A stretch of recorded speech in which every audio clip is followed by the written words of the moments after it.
So మనం coordinate system తీసుకుందాము. దాంట్లో first line a1x + b1y + c1 = 0 and another line a2x + b2y + c2 = 0. మరి ఈ రెండు లైన్స్ ప్యారలల్గా ఉన్నాయా, కోయిన్సైడ్ అయిపోయినాయా, లేకపోతే ఇంటర్సెక్ట్ అవుతున్నాయా ఒక సింగిల్ పాయింట్ దగ్గర, ఎలా తెలుస్తుంది మనకి? కంప్లీట్గా చూడండి. Let start. సో ఇప్పుడు మనం రెండు లైన్స్ తీసుకున్నాం అనుకోండి. ఈ రెండు లైన్స్ యొక్క ఎక్స్ కోఎఫిషియంట్, వై కోఎఫిషియంట్ ఆ లైన్ యొక్క స్లోప్ని కానీ యాంగిల్ కానీ డిటర్మినేట్ చేస్తుంది. స్లోప్ యాంగిల్ అంటే ఈ ఎక్స్ యాక్సిస్ తోటే ఎంత యాంగిల్గా ఉన్నాయో డినోట్ చేస్తాయన్నమాట. అవి ఎందుకు చేస్తాయి a1 b1 కోఎఫిషియంట్ అనేది మీరు హైయర్ క్లాస్లో నేర్చుకుంటారు. మీరు గుర్తుపెట్టుకోవాల్సిందంటే XY కోఎఫిషియంట్స్ అనేది ఆ లైన్ యొక్క యాంగిల్ని కానీ స్లోప్ని కానీ డినోట్ చేస్తాయన్నమాట ఈ ఎక్స్ యాక్సిస్ తోటి. సో ఇప్పుడు ఈ రెండు లైన్స్కి ఒకటే స్లోప్ ఉన్నాయనుకోండి, అప్పుడు ఏంది x, y రేషియోస్ అనేది సేమ్గా ఉండాలి. ఓకే, అప్పుడు ఆ రెండు లైన్స్ ప్యారలల్గా కానీ ఉంటాయి, లేకపోతే కోఇన్సిడెంట్ అన్న అవుతాయి. Okay, so x, y ratios అంటే ఏంటంటే a1/a2 = b1/b2 అని. ఒకవేళ మనం ఈ b1 ఇటు పక్కకు తీసుకొని వచ్చాం అనుకో, అప్పుడే అవుతుంది a1/b1 = a2/b2. సో మీరు ఒక ఫార్మాట్ గుర్తుపెట్టుకోండి సరిపోతుంది. అదేంటంటే a1/a2 = b1/b2 అయిందనుకోండి, ఆ రెండు లైన్స్కి ఒకటే స్లోప్ ఉందన్నమాట, అంటే ఒకటే యాంగిల్లో ఉన్నాయన్నమాట రెండు. అలాంటప్పుడు ఛాన్సెస్ ఎలా ఉంటాయి? ఆ రెండు లైన్స్ ప్యారలల్గా కానీ ఉంటాయి, లేకపోతే ఆ రెండు దగ్గరికి వచ్చేసి కోఇన్సిడెంట్ అన్న అవుతాయి. ఓకే, అసలు ప్యారల్గా ఉండడం ఏంటి ఒక లైన్కి? సో ప్యారల్గా ఇక్కడ ఉండొచ్చు, ఇక్కడ ఉండొచ్చు, ఇక్కడ ఉండొచ్చు, ఇక్కడ ఉండొచ్చు, ఇవన్నీ ప్యారల్ లైన్స్ అనమాట లైన్కి.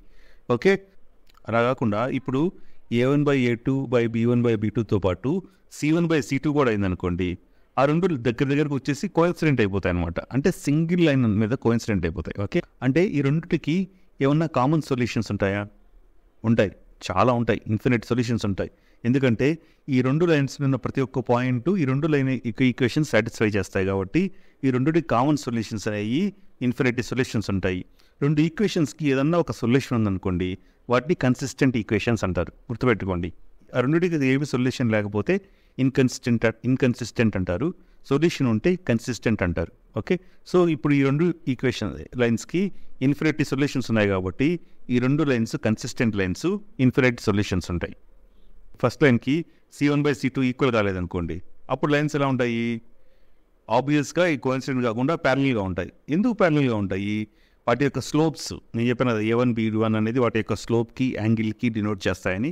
సో అందువల్ల ఏంటంటే ఈ లైన్స్ అన్నీ ప్యారలల్గా ఉంటాయి అనమాట. ఓకే, సో ఇలా ప్యారలల్గా ఉన్నాయనుకోండి, వాటికి ఏదైనా కామన్ సొల్యూషన్ ఉంటుందా? ఉండదు.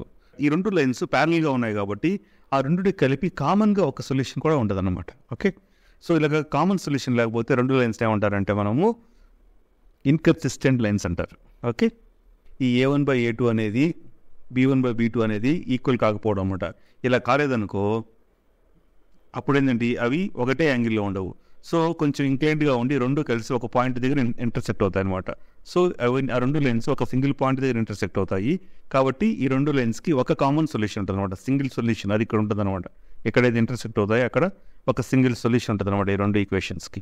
సో అట్లీస్ట్ ఒక్క సొల్యూషన్ ఉన్నా కూడా ఆ రెండు లైన్స్ని కన్సిస్టెంట్ అంటారు. ఓకే, ఇప్పుడు ఫైనల్గాను ఒకటే గుర్తుపెట్టుకుంటే వాటి స్లోప్స్ కానీ ఈక్వల్గా లేకపోతే అంటే ఏంటంటే a1/a2 b1/b2 రేషియోస్ ఈక్వల్ కాకపోతే ఆ రెండు లైన్స్ ఇంటర్సెక్ట్ అవుతాయి అనమాట, సింగిల్ పాయింట్ దగ్గర ఇంటర్సెక్ట్ అవుతాయి, మనకి ఒక కామన్ సొల్యూషన్ ఉంటుంది కాబట్టి ఆ రెండు లైన్స్ కన్సిస్టెంట్ అవుతాయి. అలా కాకుండా సెకండ్ సినారియోలో ఆ రెండు స్లోప్లు ఈక్వల్ అయిపోయి c1/c2 రేషియోస్తో కూడా సమానమైందనుకోండి, ఆ రెండు లైన్స్ కోఇన్సిడెంట్ అయిపోతాయి. ఓకే, అలా కాకుండా c1/c2తో ఈక్వల్ కాలేదనుకోండి, ఆ రెండు లైన్స్ ప్యారలల్గా ఉంటాయి.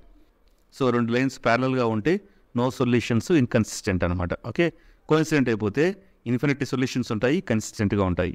ఇట్లాగా స్లోప్స్ కానీ ఈక్వల్గా లేకపోతే ఇంట్లో ఇంటర్సెక్ట్ అయ్యి సింగిల్ సొల్యూషన్ ఉంటుంది అనమాట వాటికి. మీకు a1 b1 అనేవి స్లోప్కి సంబంధం ఎలా వస్తుందని చూడాలనుకుంటే నేను ఒక డీటెయిల్ వీడియో చేశాను, చూడండి. ఇది హైయర్ క్లాస్లో మీరు నేర్చుకుంటారు యాక్చువల్గా. ఒకవేళ మీరు ఇంట్రెస్ట్గా ఉంటే చూడండి, ఈ వీడియో చూడండి. Thank you.